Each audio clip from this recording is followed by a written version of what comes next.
don't have any more.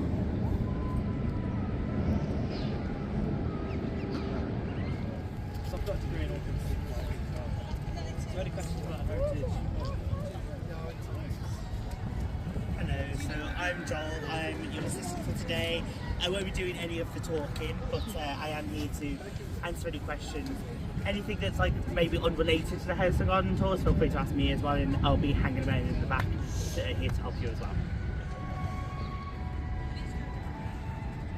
So it's a 2-hour tour. We'll start in the gardens, encountering the Earl's Garden Follies, ancient history, the majestic fountains, and a story with an old great black bear as well. Followed by a tour of our enchanting Gothic ruins too. So, a few health and safety points. I hope you've all come wearing sensible footwear today. There's quite a lot of us.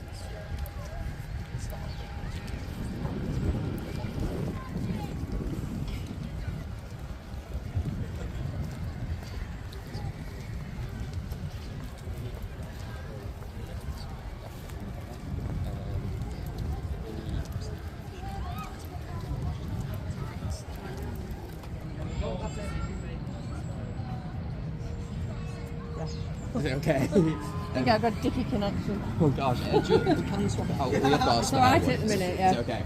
If you just put out again, just like example job, get you a Okay.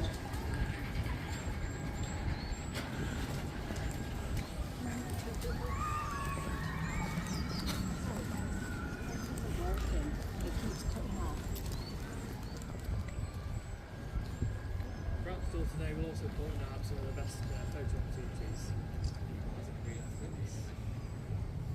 We've got the weather for it today. We were hoping it wasn't going to rain. It's based on the creative monument of Light 60s, which is in Athens, which dates back to 344 BC. The one you see here is very much a replica of that one. However, if you see pictures of the actual creative monument online, ours is much, much nicer. So there you can see there, it says he made the desert smile. Of course, it refers to the 15th Earl, Charles Talbot. This monument was created by the 16th Earl in his memory. This is the only likeness of the 15th Earl we've got here at the resort, being cast in marble just there. The archways around it are made of cast iron, cast in the Britannia foundry in Derby, so not too far away. Restored quite recently in 2018. We've also got the Alton shrubbery, I've walked all lots into the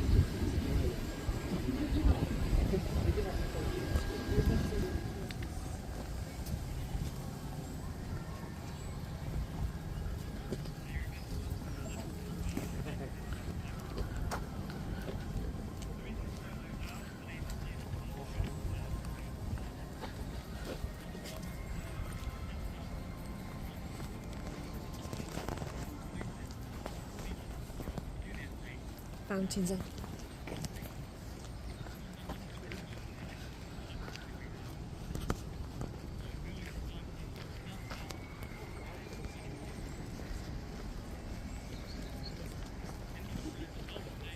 represent the 4 recognised continents at the time.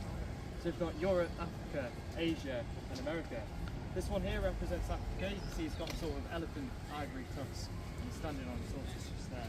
This one represents the Americans. We've got Nebraska just there as well. That one's Asia over there, followed by Europe on the far side. You'll notice the fountain directly in the middle, which has been crowded sometimes today. There's the lion on top. It's not the original lion. Originally it would have been a much larger sculpt. It was actually gifted by the Earl to the townspeople of Leek and now resides outside Staffordshire Moorlands District Council headquarters over there. Just beyond that we've got the orangery. Now today it's in a somewhat of a state of ruin. Originally there would have been 2 domes, dome on either side with lots of paintings on either side as well. History hasn't been too kind to that monument. It once served as a toilet too in the gardens as well.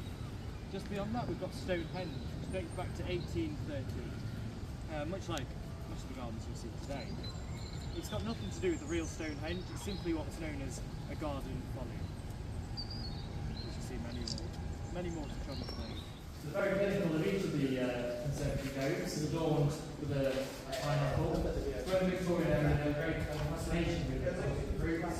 You see that represented a lot of these surveys.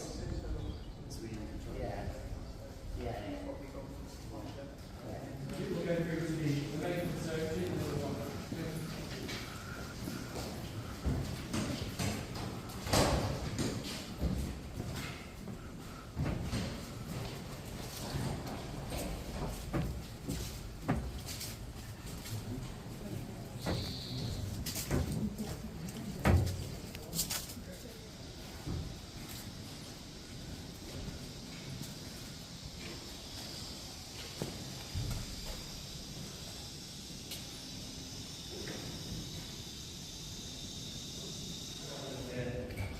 So those are more of the original pipework is very much similar to here. This one's quite interesting as well, because you can see the process of restoration firsthand. So you can see the pattern on the floor. That's for a number of years where the painted glass were unfortunately missing from the conservatory room. And so all the elements came through. You can see the mark of rain, water on the floor. Also marks left by scaffolding for a large period where it was a ruin in here as well. Very interesting. It's lined with an Italian limestone, which had to be imported to a great expense by the Earl at the time. It's a form of limestone called tufa, which is only formed in areas like Italy when carbonate minerals precipitate through sandstone. That's what you see there. Just above as well, we've got the temple, sometimes referred to as the summer house. It would have once been adorned with a stained glass window at the front there as well. Sadly missing today. There's a lot of Greek influence in this section. I wouldn't listen to the silence over here.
Slightly later that year, in December, we got more guards. They were like taxidermists.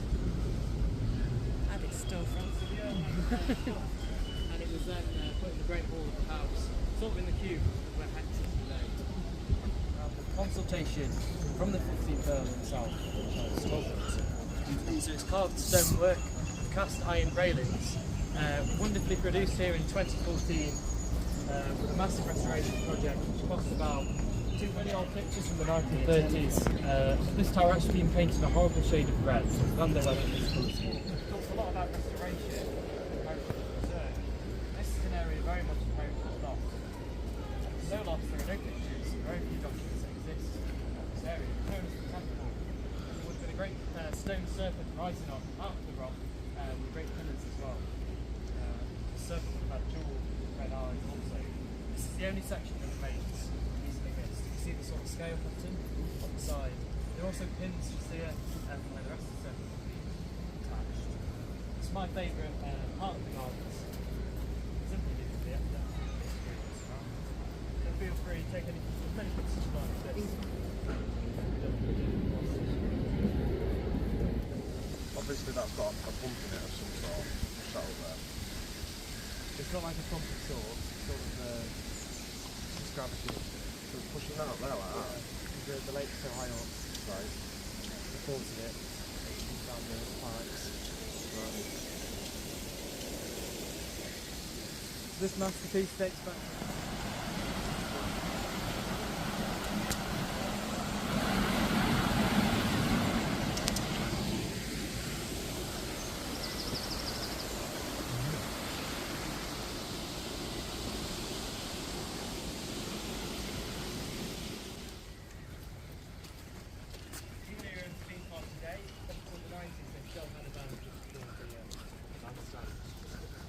A squirrel.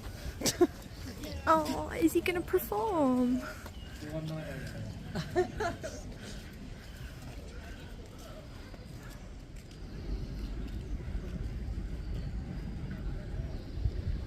Workout paused.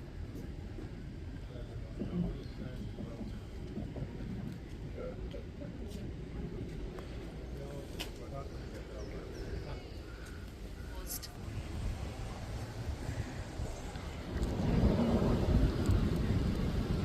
Put this chocolate away.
Does still exist here at the resort.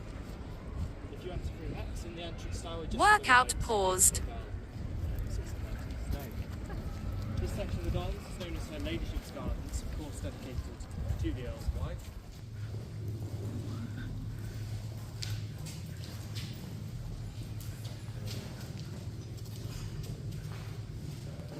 Iron framed windows and a timber roof glazed panels as well. The vestibule at the southern end, which connects the octagon, was the very first section to be completed, called the vestibule. This section was slightly later. Similarly, that section was installed in the year 2000 for X. This section wasn't installed until 2013. Up until then, the roof was very much still missing. And that was a leftover relic from some period of this conservatory's life. From 1973 to 1987, the centre portion was actually home to the past planetarium. You can still see some remnants of that to this day. There are some iron pins just here which house the planetarium projector just here. Now in 1832, Queen Victoria, then Princess who was 13 years old, actually had tea in this very conservatory. She recorded this in her diary that October in great detail. She was on a tour of the West Midlands at the time. Just over there we've got a remnant of some of the original tile work that still remains. It's very much designed by the future and produced by Alton and Stoke and Tram.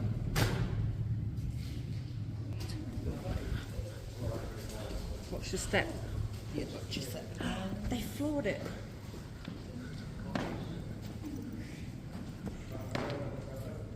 Workout paused. They floored it. This was all covered in pigeon poop before. So welcome to the tea room. It's named the tea room simply just to shape like a tea. Not because they serve tea in it on lunch. So this section is known as the Great Ballroom Room. Now the ladies of the house withdrew to this room to smoke and play billiards. So this is the long gallery just down here as well. It's great to imagine all of these windows that have once been open with so much light flooded in and stained glass windows all the way down. The window at the far end you can find on postcards in the 1930s. It was known as the Black Prince window, and sadly was removed in one of the auctions of the house. So in 1924, the estate went up for sale from the Earls of Shrewsbury. It simply wasn't feasible for anyone to keep the house at this scale going, so the Earls moved out.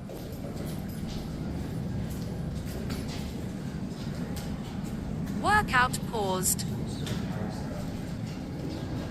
just really a slight museum tour to the house.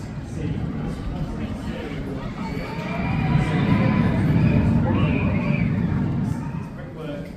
this brickwork was indicative of that era.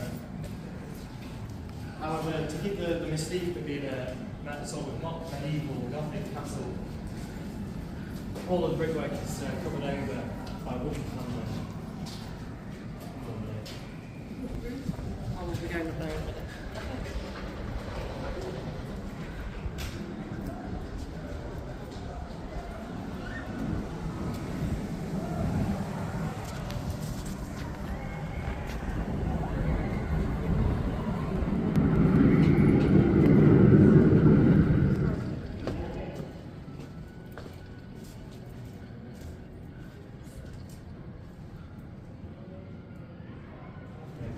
I like to point this wall atmosphere. So the showroom market is not movable by any stage of restoration. So was that done by a tour when people have done tours? Just when the towers were open. Ah. Even though they've been closed for graffiti and stuff like that, the house is not getting any younger. That's why, that's the way it is. When we went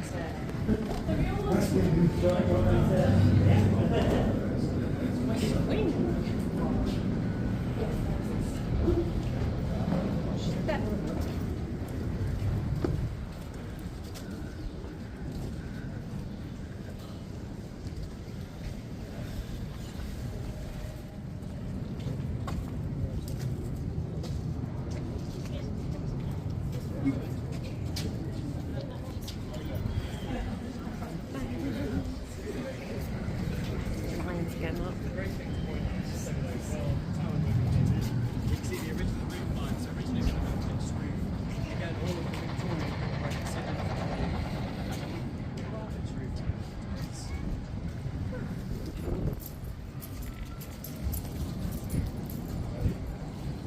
Now come through a section of the rest of the tower.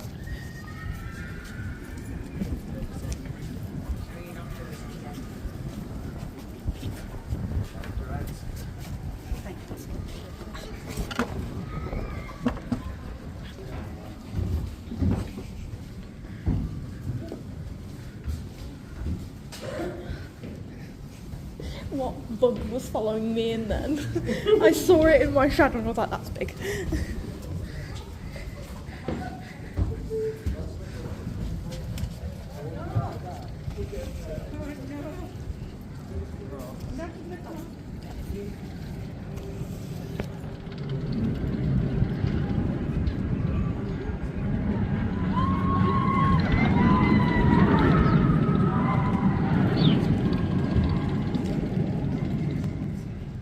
Just where the sealed vault is hidden. Yeah, we missed out on that. Something poorly in there. So we sat for a bit.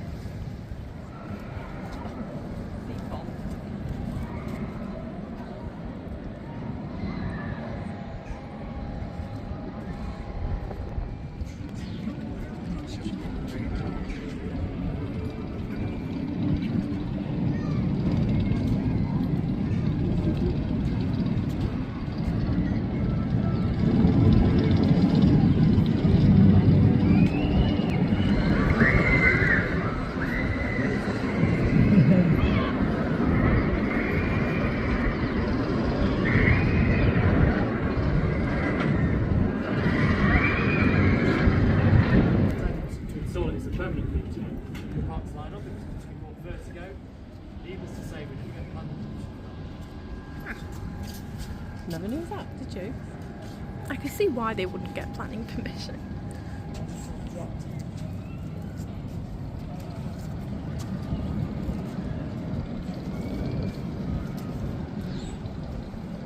Oh, we can just look under the mud.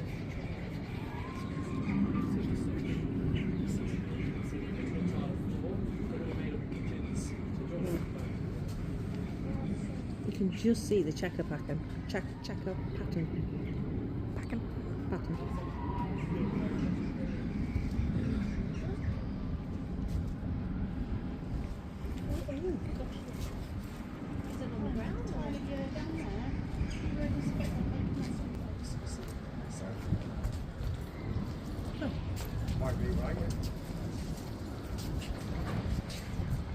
I can see one. Where's the other?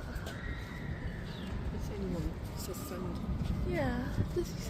Did he say set it in two places? Got one more question, please. Does anyone know the difference between a gargoyle and a grotesque? Fantastic. So, this is a gargoyle because it gargles water. It's used in drainage systems. This is a grotesque. It's a common misconception, not everything's a gargoyle. So, if everyone's ready, we'll go back that way.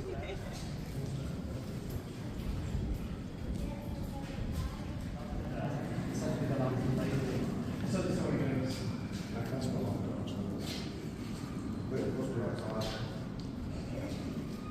Of course, it's just a manufactured smell, still left over from one of our scale lasers. We used this section for a couple of years. We've also got this room open for you just through there as well. It's known as an anteroom, it's called a dressing room. Just through there. So these are known as the fusion rooms, they're named after. So this is where they used to get dressed in scarecrows. Look at the fireplaces. That's where a floor was.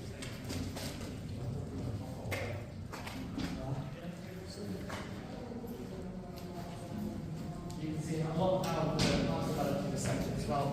When we go through to the following fusion rooms, we'll see the brickwork changes.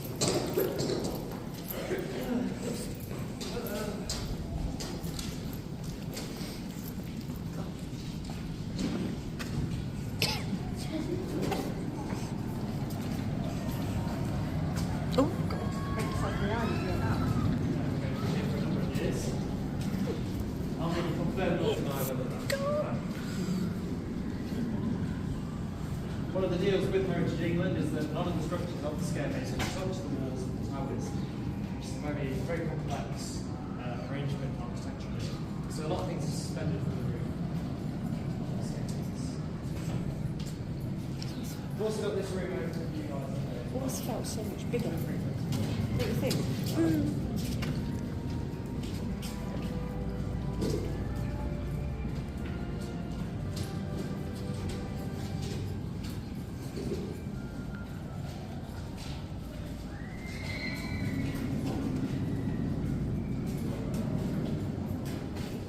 Now using the courtyard.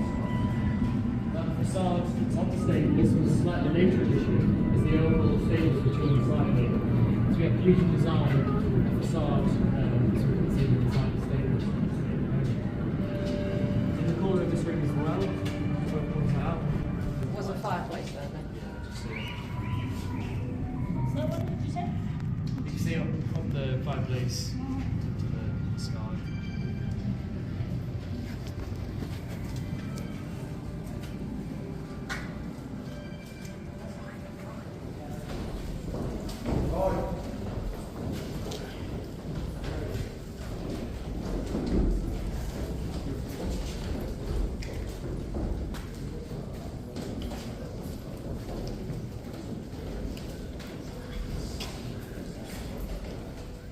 So welcome to the family dining room. So this room was very often used by the family when the oil wasn't entertained.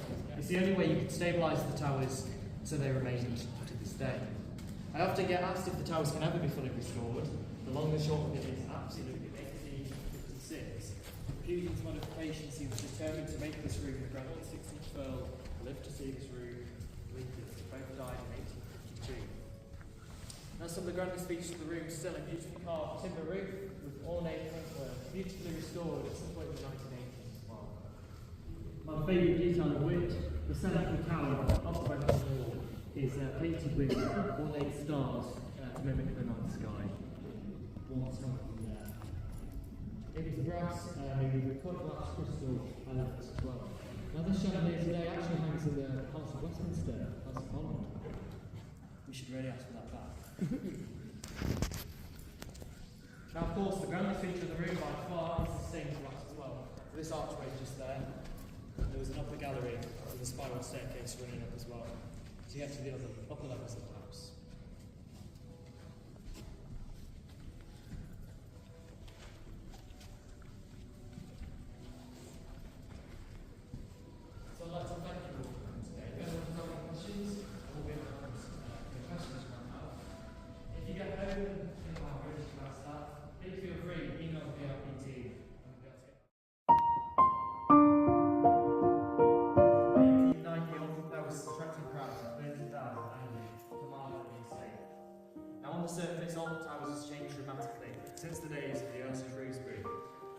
throughout time has endured with a similar vision.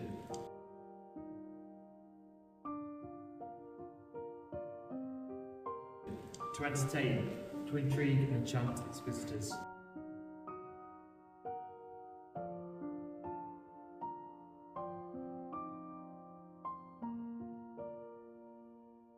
The method in which our visitors are entertained, of course, has changed dramatically since the days of the Earls of Shrewsbury, but perhaps the Earls will be proud of the legacy which still lives on today.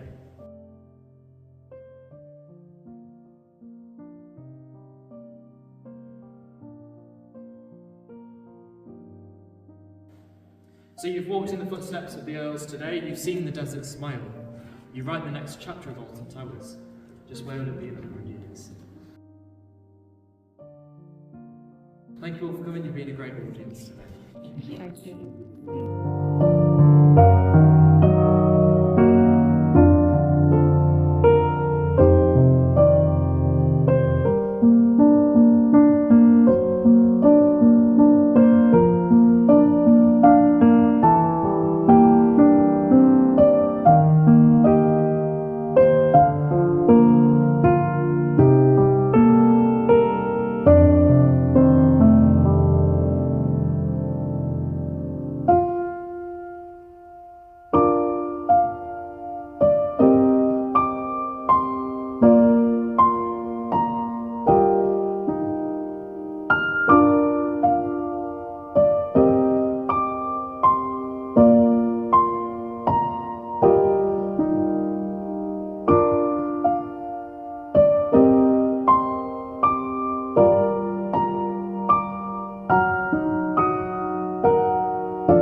Do you think that was better than last year?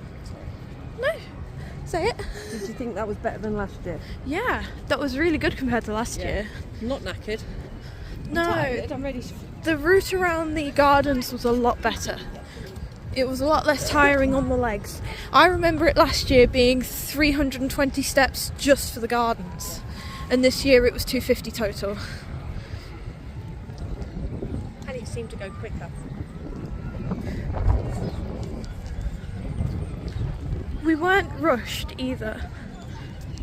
If we wanted to take pictures and explore different areas, we could. Big baby geese. Oh, Mum is saying get out.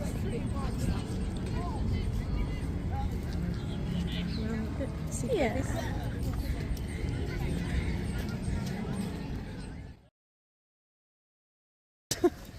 Oh, is he going to perform? One night only.